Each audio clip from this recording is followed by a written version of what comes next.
Le Seigneur soit avec vous. Évangile de Jésus-Christ selon saint Matthieu.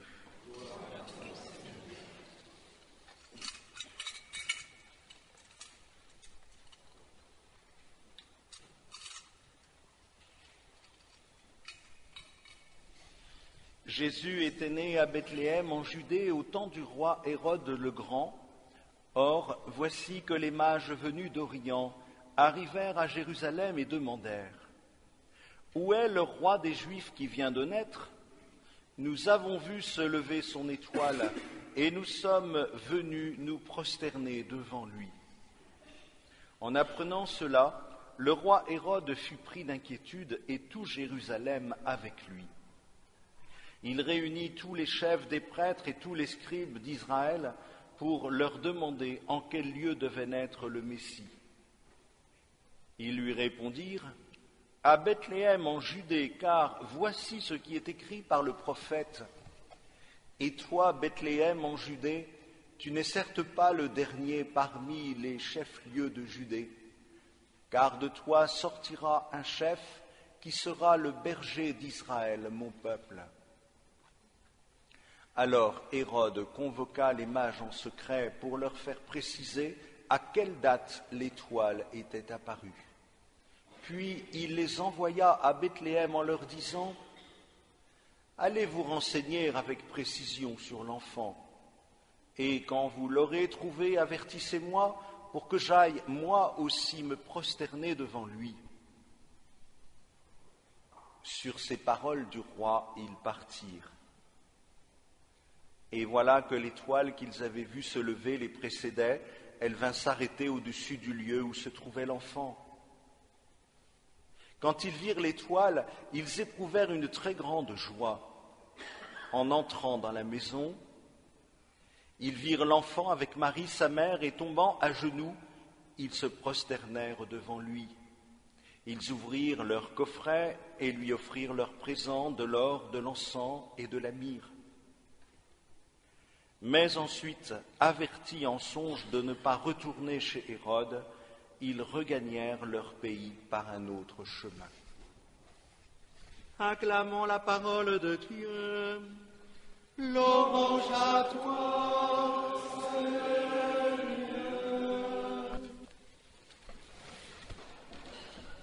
Les nations marcheront vers ta lumière et les rois vers la clarté de ton aurore. Oui, frères et sœurs, aujourd'hui nous célébrons l'épiphanie de notre Seigneur, une fête à laquelle sont attachées quelques traditions populaires comme la galette des rois avec sa fève et sa couronne, tradition dont le charme toutefois ne doit pas nous faire perdre la réalité profonde de cette solennité. Déjà, l'étymologie du mot épiphanie nous dit beaucoup. En grec, il signifie faire briller, rendre visible, porter à la connaissance. Une épiphanie consiste à manifester pour faire connaître quelque chose qui était auparavant caché et scellé. En fait, l'épiphanie, qu'est-ce donc sinon une révélation ? Et quelle révélation ? C'est ce que nous sommes invités à redécouvrir ensemble. Premièrement, une révélation bouleversante. L'Évangile et les textes nous disent que cette révélation est celle d'un merveilleux dessein de Dieu sur sa création. Tous les hommes, même ceux qui ne le connaissent pas encore, sont destinés à se rassembler autour d'un petit enfant dont on dit que c'est un roi et dont la présence est précieuse pour le monde. Voilà déjà ce que nous apprennent ces personnages que Matthieu nomme mages et dont il nous dit ni qu'ils sont rois, ni qu'ils sont trois, mais simplement qu'ils sont venus d'Orient à Bethléem en passant par Jérusalem. Sans doute, habitués à scruter le ciel, ces hommes ont reconnu dans une étoile un signe. Ils ont vu, ils ont cru et se sont mis en route. Et arrivés à Jérusalem, ils interrogent. Où donc est le roi qui vient de naître? Nous sommes venus l'adorer. Mais à Jérusalem, on s'inquiète au sujet de cette naissance. Alors que la création elle-même manifeste le Messie sauveur, que les mages reconnaissent son signe et se mettent en quête de lui, voilà que le monde se divise à son sujet, prêt à faire couler le sang. La question de ces païens en recherche à Hérode ne comblera guère celui-ci de joie. Une bonne réponse, certes, selon les Écritures, mais qui mobilisera-t-elle cependant?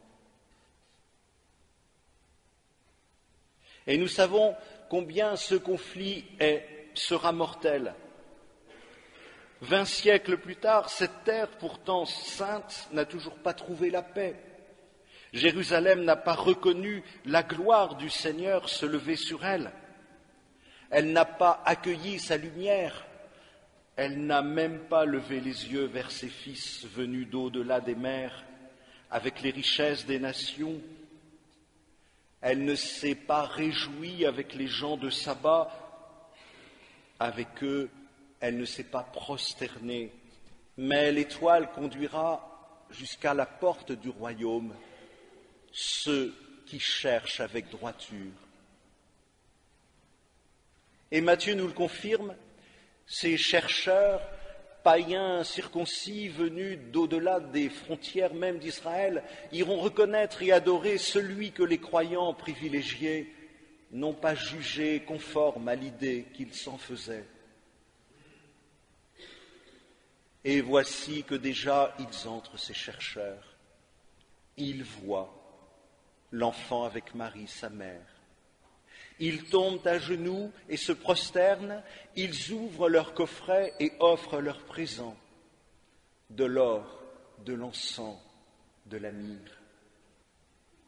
Une scène très simple, sans aucune parole, et pourtant un mystère immense. Un bébé dans une mangeoire qui attire à lui et devant qui le monde entier se prosterne avec les mages. Un lieu tout petit et bien pauvre, une étable qui soudain rassemble la terre entière à qui l'Église présente par les mains de Marie le nouveau-né comme son trésor. Tout se résume en deux mots qui disent deux attitudes, adoration et offrande. Expression de la reconnaissance du mystère auquel nous sommes nous aussi conviés pour y découvrir à travers les regards et les gestes de Joseph et de Marie un amour indicible, reflétant l'infini de l'amour trinitaire. Bien voilà, frères et sœurs, ce que nous révèle l'Épiphanie. Celui à qui sont offerts les trésors des nations païennes, celui qui brille comme une lumière dans les ténèbres, ce bébé emmailloté, tout frêle et si fragile, n'est autre que le Messie, le Christ, vrai Dieu et vrai homme, recevant l'or en tant que roi messianique, l'encens en tant qu'il est Dieu, et la myrrhe en tant que mortel parce que solidaire de ceux qu'il vient sauver selon la réalité de ce qu'on appelle l'incarnation. Ainsi, la venue des mages éclaire le mystère du Christ dont parle saint Paul aux Éphésiens dans notre deuxième lecture. Mystère que Dieu n'avait pas encore fait connaître et que par son initiative bienveillante, il vient maintenant de révéler. Et combien ce roi du peuple saint nous reste encore aujourd'hui, toujours et sans cesse à découvrir. Son étoile messagère tantôt fait signe et disparaît, revient et s'arrête pour éclairer notre nuit et nous conduire au berceau de celui vers lequel tout converge. Les mages auraient-ils compris la densité et la profondeur du geste qu'ils ont fait? Sans doute, cependant, frères et sœurs, l'épiphanie ne s'arrête pas là, car voici que les mages sont avertis en songe de repartir par un autre chemin. Le deuxième point, c'est que nous sommes appelés à devenir épiphanie. Alors cette précision, notée par saint Matthieu, n'est peut-être pas anodine, car celui qui a vraiment rencontré Dieu dans sa vie peut-il encore continuer exactement la même route? Sa voie n'est-elle pas soudain changée, sa vie renouvelée? Peut-être reprend-il ses activités habituelles dans son pays. Cependant, ne serait-ce pas autrement?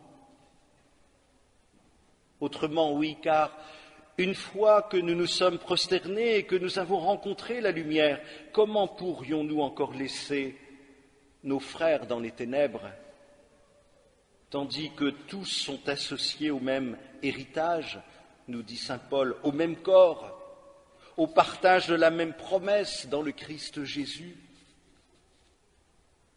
Finalement, frères et sœurs, il semble que l'épiphanie nous rappelle un aspect fondamental de notre être et mission de baptiser.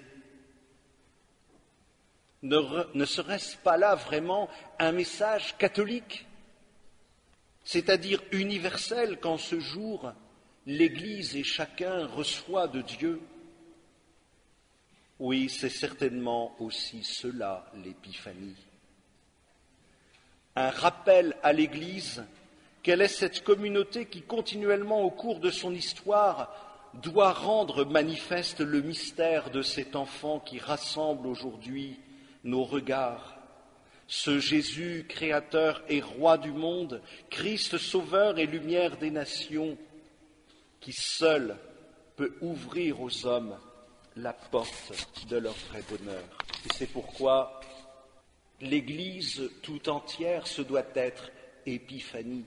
Et il est bon de se le rappeler en cette année où l'Église, à travers le pape, nous invite à la mission.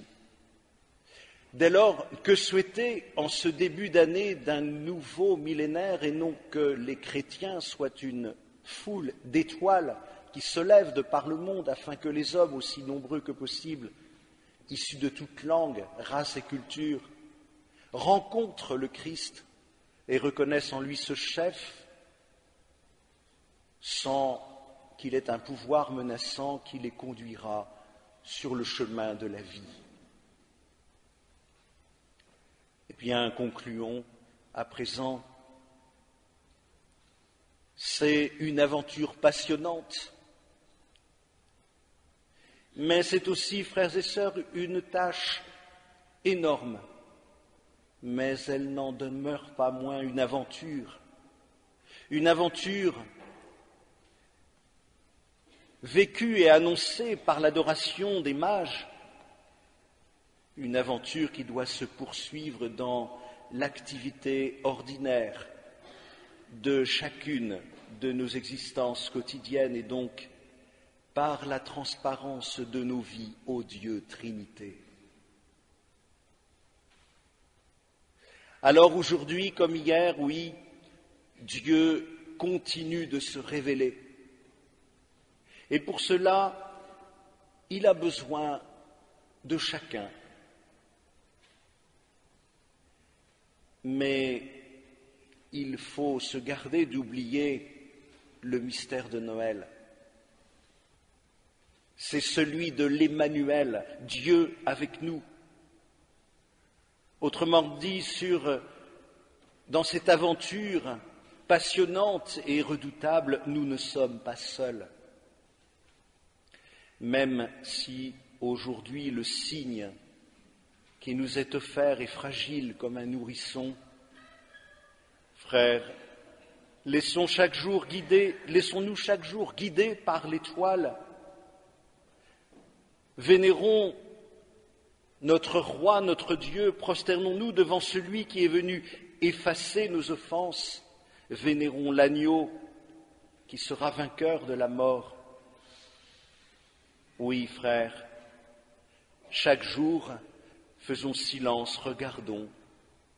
La Vierge Marie t'offre un petit enfant, c'est ton Dieu venu te donner la vie. Amen.